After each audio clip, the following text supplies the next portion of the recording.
101.3, it's Froggy 101. I'm Crockett. We got Brantley Gilbert here on the phone. Brantley Gilbert, happy Monday. You ain't kidding. What's going on, brother?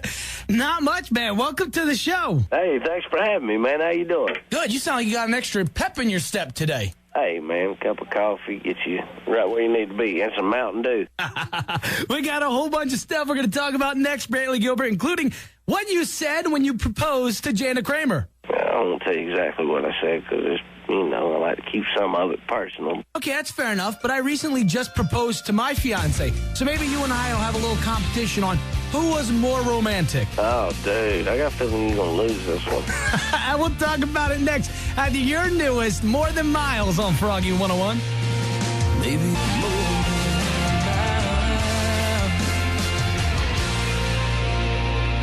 Today's best country, Froggy 101. That is the newest from Brantley Gilbert. We got him on the phone. And Brantley, I said me and you were going to have a contest about who proposed more romantically. And you said you think you got me beat. Go ahead, take it away. How did you propose to Miss Jana Kramer? Bought out the Ryman Auditorium for a whole night.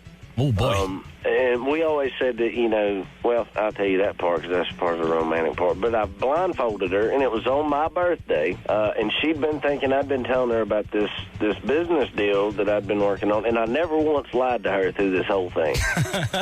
Because, I had to talk to people behind the scenes to set it up, and she'd wonder who I was talking to. And I'd tell her, it's somebody I'm talking to, my manager about that deal. Right. And it was something that affected business. That wasn't a lie. Right. But I blindfolded her, and my right-hand man, Steve, was the driver, and I sat in the back with her.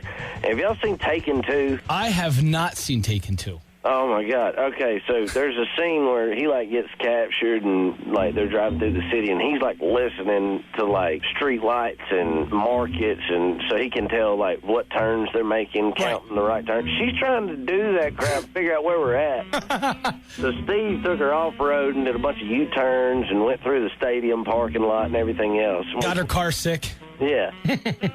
We pulled up to the Ryman, and I let her out to the stage, and we've always been huge on the June and Johnny story, and that's where they met. We also said that if it wouldn't have been for country music, we never would have met, and that's the honest to God truth. And when you think about a building that's, mirrors country music, it's, the Ryman, it's the original side of the Grand Ole Opry, it's the mother church of country music. Yeah. So, then I told her that, and I was standing behind her, and I actually took my hat off, which y'all know is, that don't happen with me. No, it doesn't. I've met you a few times. We were down in Nashville at Taylor Swift's after party, and you had your hat on with your whole getup. That's it, yeah. And here's the thing. You say my whole get-up, but that never changes. I wear the same stuff every day. It's like a pair of black jeans, a black T-shirt. So everybody's asking me what I'm wearing to the ACMs. I may have a jacket on. But it'll have some sort of chain on there, right? Oh, yeah. Yeah, see? Yeah, for sure. When I went to her best friend's wedding, I almost made it out of the house. I was wearing a full suit, but I almost made it out of the house with my chains.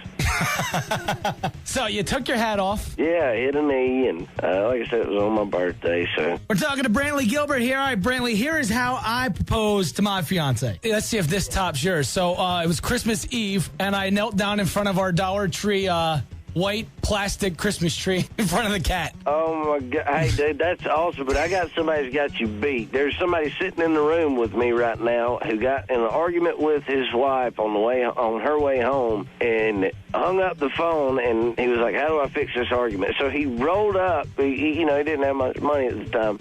He had a piece of tinfoil. He rolled it up in a circle. When she got there, he hit her knee and asked her to marry him.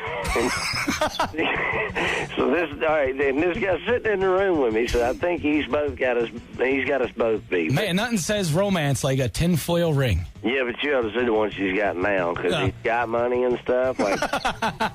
Now, earlier you mentioned the ACM Awards. You're actually up for New Artist of the Year. That's right, brother. Now, if you win the New Artist of the Year, what's going to be the party? What's going to be the after party? I have no idea. Is it going to be wild, or are you going to try and lay low? I'm going to try and lay low and hide from my fiance. Well, that's all you can ask for. Brantley Gilbert, you're coming to town, the Bethel Woods Center, July 26th with Tim McGraw. Yes, sir. Are you ready for that? I am stoked. I know a lot of people around here bugging me for tickets, and I'm like, I don't got tickets. I don't know what to tell you. You got a giant fan base down here in Northeast Pennsylvania. you, and I know a lot of girls are heartbroken now that you're taken. Oh, man, yeah, I hate it for them, but I wouldn't have it any other way. So has Jana Kramer gotten a lot of angry messages from some heartbroken females now that you've swept her off her feet? Oh, yeah, they've been pretty harsh, but they're slowing down now. Brantley Gilbert, we can see you live July 26th at the Bethel Wood Center for the Arts. Make sure you head on over to acmcountry.com and vote for Brantley Gilbert for New Artist of the Year. Thanks so much for joining the show. Hey, brother, appreciate y'all having me. Have a good one. All right. He's here. Let's party. It's Crockett. Afternoons on Froggy 101.